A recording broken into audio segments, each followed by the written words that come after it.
আমরা অনেকগুলো সংস্কারের প্রস্তাব করেছি, সেইটার ফলাফল হিসাবে এখন রাষ্ট্রপতি নির্বাচনে আসলে সংসদ সদস্যরা তাদের দলের বিপক্ষেও একটা ভোট দিতে পারবেন। এইটা একটা ভবিষ্যতে এটা করতে পারবেন, এই সুযোগটা তৈরি হয়েছে।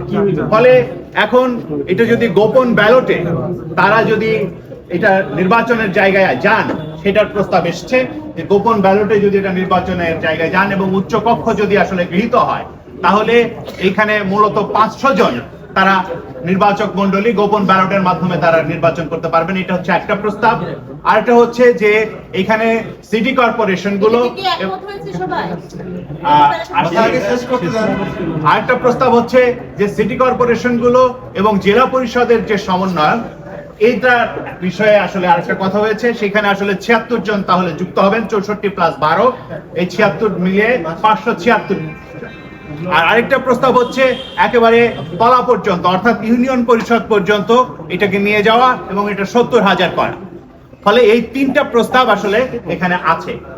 এই জায়গা থেকে ধরেন একটা বড় অংশ আসলে এই প্রথম 500 জনের যে প্রস্তাব, সেই 500 জনের বিষয়ে সাধারণভাবে এবং 576 জনের না, প্রথমে 500 জনের বিষয়ে একটা মতামত আছে, তারপরে 576 বিষয়ে আবার আরেকটা ধরনের লেয়ারের মতামত আছে, আবার এই 70,000 পর্যন্ত কারো কারো মতামত আছে।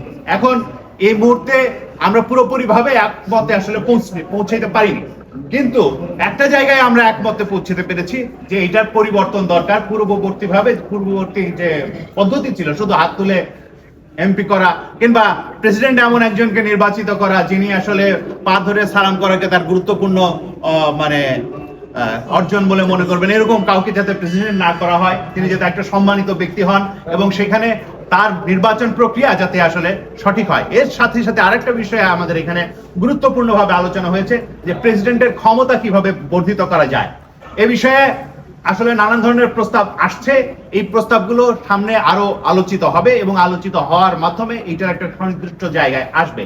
কয়েকটা বিষয় অলরেডি এসছে, যেমন বিচারক নিয়োগের ক্ষেত্রে, সেক্ষেত্রে আগে যেভাবে আসলে পরামর্শ করা দরকার হতো, ভবিষ্যতে পরামর্শ করা দরকার হবে না। তারপরে ধরা যাক যে সংসদ ভেঙে দেওয়ার প্রশ্নে প্রধানমন্ত্রীর পরামর্শক্রমে তিনি ভেঙে দেবেন, এইটার বাধ্যবাধকতা ছিল, সেটা বাধ্যবাধকতা থাকবে না, এখানে তিনি বিবেচনার জায়গা তার থাকবে। এরকম আরো অনেকগুলো প্রস্তাব এসছে। আমরা এই প্রস্তাবগুলো নিয়ে ভবিষ্যতে আলোচনা করব এবং একটা জায়গায় আমরা পৌঁছবো বলে আশা করি। ইলেকট্রাল কলেজ নিয়ে গণসংহতির একটা স্পেসিফিক জায়গা কোনটা, সে কি দিয়েছে যে ইলেকট্রাল কলেজ নিয়ে গণসংহতি আসলে দাবিটা কি জানেন?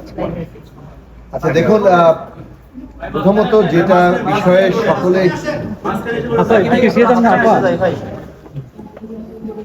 রাষ্ট্রপতি নির্বাচনের ক্ষেত্রে সকলেই ঐকমত্য হয়েছেন যে প্রায় সবাই যে বিদ্যমান ব্যবস্থা যেটা আছে সেটার একটা বদল ঘটান এবং সেখানে ইলেকট্রাল কলেজ তৈরি করার ব্যাপারে আসলে একটা প্রস্তাব আছে। এখন এই ইলেকট্রাল কলেজের বিষয়েও ঐকমত্য একভাবে আছে, কিন্তু ইলেকট্রাল কলেজ কি আকারে হবে সে বিষয়ে কোনো ঐকমত্য তৈরি। ইলেকট্রাল কলেজের ক্ষেত্রে ইতিমধ্যেই যেটা বলা হয়েছে যে যদি উচ্চকক্ষ হয় তাহলে নিম্নকক্ষ এবং উচ্চকক্ষের সকল সদস্যরাই ইলেকট্রাল কলেজের সদস্য হবে। এরপরে যে জিনিসটা আছে যে উচ্চকক্ষ নিম্নকক্ষের সাথে জেলা পরিষদের একজন করে প্রতিনিধি সমগ্র জেলার সমন্বয় থেকে, আর সিটি কর্পোরেশনের 12 জন, এ মিলে 576 জন। এর বাইরে আরেকটি আছে সকল পর্যায়ের জনপ্রতিনিধি, সে হিসেবে 70,000। ইলেকট্রাল কলেজ বিষয়ে আমাদের অবস্থান ছিল যে আমরা মনে করি যে এটা জেলা পর্যায়ে এবং সিটি কর্পোরেশনের একজন করে প্রতিনিধির সাথে উচ্চকক্ষ নিম্নকক্ষ এই যে ইলেকট্রাল কলেজ, এই ইলেকট্রাল কলেজ গ্রহণ করা যেতে পারে। কিন্তু এই নিয়ে এখনো পর্যন্ত যেহেতু কোনো ঐকমত্য হয়নি, আমরা মনে করি যে রাষ্ট্রপতির এবং প্রধানমন্ত্রীর ক্ষমতার ভারসাম্যটাই জরুরি। রাষ্ট্রপতি নির্বাচন প্রক্রিয়াটাকে একটা ইলেকট্রাল কলেজের মধ্যে যতটুকু ন্যূনতম ঐক্যমত হয় সেই প্রশ্নে আমরা ছাড় দিতে প্রস্তুত আছি। সেক্ষেত্রে যদি পার্লামেন্টের 2 কক্ষ আর সদস্যরাই ইলেকট্রাল কলেজ হন, সেক্ষেত্রেও আমরা ছাড় দেওয়ার জন্য প্রস্তুত আছি। আমরা যে কথাটা গুরুত্বের সাথে যুক্ত করতে চাই, যেটা অনেকেই প্রস্তাব করেছেন, এখানে সাইফুল ভাই এসেছেন, তার প্রস্তাব উত্থাপিত হয়েছে, আমরাও এই প্রস্তাবের সাথে একমত যে গোপন ব্যালটে এই নির্বাচনটা হতে হবে।